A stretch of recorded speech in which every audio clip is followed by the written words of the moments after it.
ఇది గృహము యొక్క స్థితి. ఇట్లా అయిపోయాము మనం మానవులము.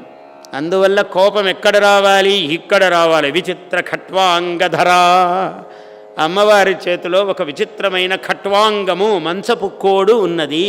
ఆ మంచపు కోడు నరమాలా విభూషణ, నరుల యొక్క మాల అంటే పుర్రెల మాల వేసుకుని ఉన్నది ఆమె.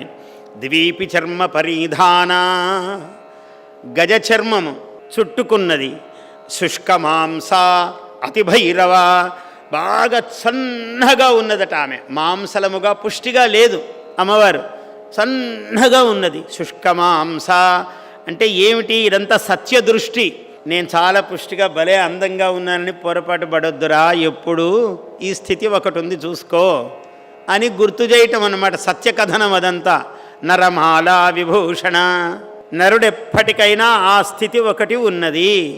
వాడు తప్పు చెయ్యడు, వాడు పుణ్యం సంపాదించుకుంటాడు. ఈ జాగ్రత్త ఎప్పుడైతే ఉందో, అమ్మవారి స్వస్వరూపము అతి విస్తారవదన, నోరు విశాలముగా నోరు తెరిచింది.